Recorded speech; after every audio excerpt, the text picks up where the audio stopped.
আসসালামু আলাইকুম রহমতুল্লাহ। সম্মানিত দর্শক শ্রোতা ভাই এবং বোনেরা, পবিত্র রমজান মাসের জুমার এই দিনে আপনাদেরকে শুভেচ্ছা জানাই এবং সালাম জানাই। আশা করি আপনারা সবাই পরিবার পরিজন নিয়ে সহি সালামতে আছেন।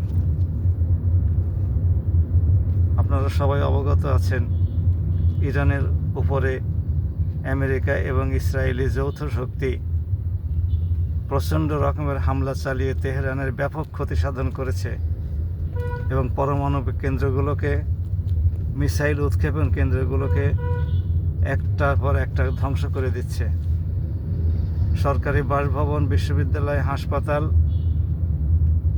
প্রশাসনিক ভবন কোনোটাই তাদের হামলা থেকে বাঁচতে পারছে না। অথচ আন্তর্জাতিক আইনের এগুলো সব পরিপন্থী। আসলে কাফিরদের কাছে আন্তর্জাতিক আইন বলতে কিছু কি আছে? অথচ ওরা গণতন্ত্র, মানবাধিকারের পক্ষে কথা বলে।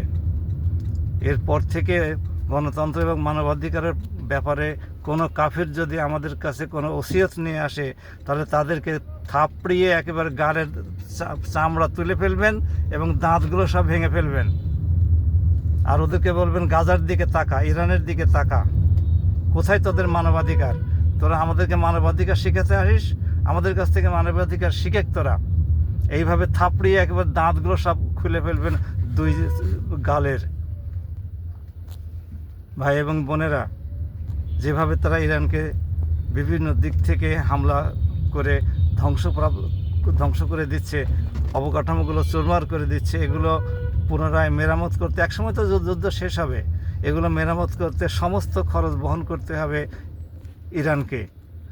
আর কাফির আমেরিকা এবং ইসরায়েলের যে সমস্ত অবকাঠামো ধ্বংস হয়েছে, সেগুলো আমাদেরকেই অর্থায়ন করে তাদের সেই অবকাঠামোগুলো পুনর্বাসন, পুনর্নির্মাণে সাহায্য করতে হবে। কারণ আমরা তো তাদেরই পণ্য কিনি। তারা পণ্যের দাম বাড়িয়ে দেবে। এক বোতল পেপসি কিনি, যেটা 100 টাকা 1 লিটার, সেটা 110 টাকা করে দিবে। আমাদেরকে টাকা যোগাতে হবে ওদের সেই পুনর্নির্মাণের জন্যে, পুনর্বাসনের জন্যে। সুতরাং মুসলিম বিশ্বেও এই একই অবস্থা হবে। মুসলিম বিশ্ব তেলের দাম বাড়িয়ে দেবে, কিন্তু আমার আপনার লাভ কি? মাঝখান দিয়ে ক্ষতিগ্রস্ত হব আমি এবং আপনি, আপনারা।